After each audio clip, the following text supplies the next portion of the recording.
আসসালামু আলাইকুম ভিউয়ার্স, আপনারা সবাই কেমন আছেন? আজকে আমরা একটা মেশিনের কিছু বিষয় নিয়ে একটু কথা বলবো। এই মেশিনটা হচ্ছে আমাদের একটা থ্রি সাইড সিলিং মেশিন। আমরা এই মেশিন আজকে মেশিনের আমরা একটা মূল একটা খুব ইম্পর্টেন্ট একটা জিনিস আমরা আজকে একটা বুঝবো, যেটা হচ্ছে সবারই এই সমস্যাটা ফেস করা লাগে। অনেকে আছে যারা নতুন নতুন মেশিন কিনেন কিন্তু সঠিকভাবে চালাইতে পারেন না। এই প্যাকেটে যে মেজারমেন্ট বা এই যে ক্যামেরা কি জিনিস বা আইমার্ক বা লেন্থ কি জিনিস সেটা নিয়ে অভিজ্ঞতা নাই। তো সেটার জন্য আজকে এই ভিডিও করছি আমরা। তো আজকে সেটা আপনাদেরকে বুঝাই দেবো ইনশাল্লাহ এই ভিডিওর মাধ্যমে। তো আমরা প্রথমে মেশিনটা অন করলাম। অন করে এটা যে ফয়েল, এই ফয়েলটা মেশিনে লাগানো আছে। তো এখন আমরা যদি চালু করি, তো যদি মনিটর মেশিন হয়, যদি পিএলসি মেশিন হয়, সেই ক্ষেত্রে আমাদের মেশিনটা অন করার পরে এভাবে একটা ইন্টারফেস আসবে। তো এখন আমরা এই যে আমাদের একটা এরকম একটা ইন্টারফেস আসবে। তো এখানে প্যাকেজ কিছু অপশন আছে। প্রথমে আছে weight, packaging length, count, speed, status. আমাদের মূল কাজ প্যাকেট সেটআপ ঠিক করতে হলে আমাদের মূল কাজ হচ্ছে প্যাকেজিং লেন্থ। তো প্যাকেজিং লেন্থ, হ্যাঁ, প্যাকেজিং লেন্থ একটা খুবই গুরুত্বপূর্ণ জিনিস প্যাকেট চালাইতে হলে, এমনকি ক্যামেরা দিয়ে প্যাকেট চালাইতে হলে। তো সেই ক্ষেত্রে আমরা প্যাকেজিং লেন্থটা খুবই গুরুত্বপূর্ণ জিনিস। একটা নতুন মেশিন সেট করেন বা একটা অন্য আইটেম থেকে আরেকটা আইটেমে যান, বা এই আইটেম থেকে আমি যদি আরেকটা আইটেমে যাই, সেই ক্ষেত্রে আমার প্যাকেজিং লেন্থ, ক্যামেরা অ্যাডজাস্টমেন্টটা খুবই গুরুত্বপূর্ণ জিনিস। তো সেই ক্ষেত্রে আমি কি করব, প্রথমে হচ্ছে আমার সাপোজ আমার প্যাকেজিং লেন্থ দেওয়া আছে 100, ঠিক আছে? আমাদের 100 দেওয়া আছে আগে, এই সেটআপে মানে আগের সেটআপে আমাদের 100 দেওয়া আছে। এখন আমরা এই নতুন একটা ফাইল সেটআপ করব। এখানে ফটোসেল অফ থাকলো, ঠিক আছে? ফটোসেলটা আমি অফ করে নিলাম। এখন আমি নতুন একটা ফাইল সেটআপ করব। নতুন ফাইল সেটআপ করতে গেলে এখানে প্যাকেজিং লেন্থ আছে 100। এখন আমি যদি প্যাকেটটা চালাই, সেক্ষেত্রে আমাদের সমস্যা হবে কি, যে আমাদের প্যাকেটের প্যাকেটের মার্ক যত বড় আছে সেই ক্ষেত্রে আমাদের প্যাকেটটা কিন্তু বড় নামবে। হ্যাঁ, তো বড় যদি নামে সেই ক্ষেত্রে কিন্তু আমাদের ক্যামেরা কোনোভাবে ধরবে না। তো সেই ক্ষেত্রে আমাকে আগে বুঝে নিতে হবে যে আমার আইমার্ক টু আইমার্ক কত এমএম, ঠিক আছে? এখানে সেটিং এর সমস্যা থাকতে পারে।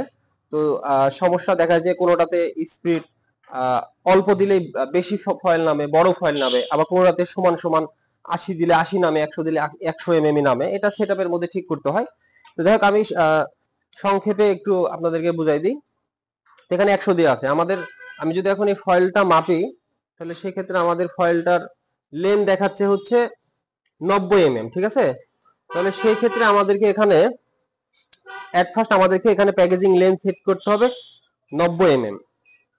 90 এমএম বা হচ্ছে আমার যদি এখানে অল্প দিলে যদি বেশি নামে প্যাকেটটা, সেই ক্ষেত্রে আমাকে চোখে দেখে আগে প্যাকেটের মার্কটা কত বড় আছে, প্যাকেটের মার্ক যত বড় আছে এখান থেকে কম বেশি করে আমাকে মার্ক টু মার্ক আগে ক্যামেরার সেটআপ বন্ধ করে, ক্যামেরা অফ করে আগে আমাকে ফয়েলটা মার্ক টু মার্ক আগে চালাই নিতে হবে। মার্ক টু মার্ক বড় কথা না, বড় কথা হচ্ছে প্যাকেটের সাইজটা। আমরা প্যাকেটের সাইজ যেমন আছে 90, এটা আমাদেরকে যাতে প্যাকেটটা 90 এমএম বের হয়, সেক্ষেত্রে এখানে 90 দেওয়া লাগবে কি 100 দেওয়া লাগবে বা 70 দেওয়া লাগবে, সেটা আমাকে বুঝে করতে হবে। এখানে আমি 90 দিয়েছি। 90 দেওয়ার পরে ক্যামেরার যে অপশনটা, ক্যামেরাটা একদম সুন্দরভাবে সেট আপ করতে হবে। এমনকি এই বর্ডারের সাইড দিয়ে সেট করতে হবে, যাতে আপনার এই কালো দাগটা ঠিকভাবে পাই। এই কালো দাগটা যেন ক্যামেরাতে বুঝতে পারে যে আপনার ফয়েলটা যাচ্ছে আপনার ক্যামেরার উপর দিয়ে, ঠিক আছে? এখানে ক্যামেরা এমন পজিশনে সেট করতে হবে যেন ক্যামেরার উপর দিয়ে, ওই এই ক্যামেরার বাতির উপর দিয়ে যাতে এই কালো দাগটা যায়, কালো দাগটা যেন এই ক্যামেরার উপর দিয়ে যায়, ঠিক আছে? তো এখানে আরেকটা সেটআপ আছে, সেটা হচ্ছে আমাদের যদি মনিটর মেশিন হয়, সেই ক্ষেত্রে এই কালো দাগটা আসলে আমাদের এই সিগন্যাল বাতিটা বন্ধ হবে। হ্যাঁ, কালো দাগটা আসলে সিগন্যাল বাতিটা বন্ধ হবে। আদারওয়াইজ আপনার যদি বন্ধ না হয়, সেক্ষেত্রে কিন্তু আপনার ক্যামেরা কোনোভাবে ধরবে না। হ্যাঁ, এটা মাথায় রাখতে হবে। তো ক্যামেরা ধরানোর জন্য আমাদেরকে এই সেটআপটা করতে হবে। আপনার অন্য জায়গাতে এই সিগন্যাল বাতিটা জ্বলে থাকবে, বাট যখন আপনার কালো দাগ আসবে সেই ক্ষেত্রে আপনার ক্যামেরা সিগন্যাল বাতিটা বন্ধ হবে। হ্যাঁ, তো এটা খুবই গুরুত্বপূর্ণ জিনিস। তো আমি যদি ক্যামেরা সেটআপ ঠিক রাখি, সবকিছু আমার এমন ভাবে ফাইলটা সেটআপ করতে হবে যেন এই কন্টিনিউ চালার সময় মেশিনটা যখন চলবে ক্যামেরার উপর দিয়ে যেন ফাইলটা যায়। কোনোভাবে যদি ক্যামেরার আলোর বাইরে চলে যায় সেই ক্ষেত্রে কিন্তু আপনার কোনোভাবে ক্যামেরা আপনি ধরাতে পারবেন না, মেশিন একটু পর পরে বন্ধ হয়ে যাবে। হ্যাঁ, তো এটা খুবই একটা গুরুত্বপূর্ণ জিনিস। আপনারা অনেকে এটা নিয়ে কনফিউশনে থাকেন বা বোঝেন না, অনেক টেকনিশিয়ানদেরকে ফোন দেন, অনেক কোম্পানি দেখা যাচ্ছে আপনার বিরক্ত হয়, বা আমরাও অনেক সময় এই সহজ জিনিসটা ফোনে বুঝাইতে পারি না, সেই কারণে আজকে এই ভিডিওটা করে দিলাম। তো ইনশাল্লাহ আপনারা আহ খুব সহজে এই সেটআপটা করতে পারবেন। তো আমি যদি এখানে 90 দিয়ে দিলাম প্যাকেজিং লে, যেহেতু আমার প্যাকেট আছে 90, এখানে 90 আমার প্যাকেটটা 90 বের হচ্ছে, প্যাকেটের সমান সাইজটা বের হচ্ছে। এখানে ফটো সেলটা অন করে দিলে আমার ক্যামেরা সেটআপটা কিন্তু এখন অটো ধরে নেবে। ঠিক আছে, তো আমি এখানে অন করে দিলে আমার ক্যামেরা সুন্দর ধরে নিয়েছে। ঠিক আছে,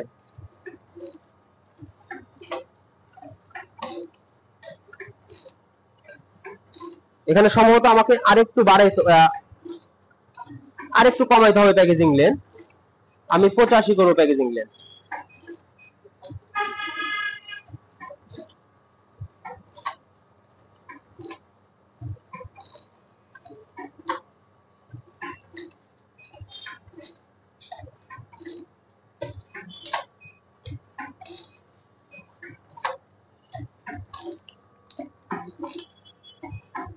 যেহেতু আমাদের এই ফয়েলটার উপরে অনেক দাগ আছে, এই ফয়েলটা অনেক ভাঁজ আছে, সেই ক্ষেত্রে আমাদের কিন্তু এই ফয়েলটা প্রবলেম হচ্ছে। হ্যাঁ, এরকম বেশি যদি দাগ থাকে, বেশি ভাঁজ, ফয়েলটা কুচরানো থাকে, সেক্ষেত্রে কিন্তু আপনার ক্যামেরা ডিস্টার্ব দিবে।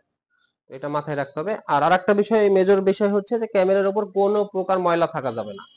এই ক্যামেরার এই আলো যে বের হচ্ছে উপরটা দিয়ে, এখানে কোনো প্রকার ময়লা থাকা যাবে না। এটা ভালোভাবে খেয়াল রাখতে হবে। ময়লা একটু পর পর ময়লা পরিষ্কার করে দিতে হবে, নাহলে কিন্তু আপনার ক্যামেরা সঠিকভাবে কাজ করবে না। তো ঠিক আছে, ভালো থাকেন সবাই। নেক্সটে কোনো ভিডিওতে দেখা হবে ইনশাল্লাহ।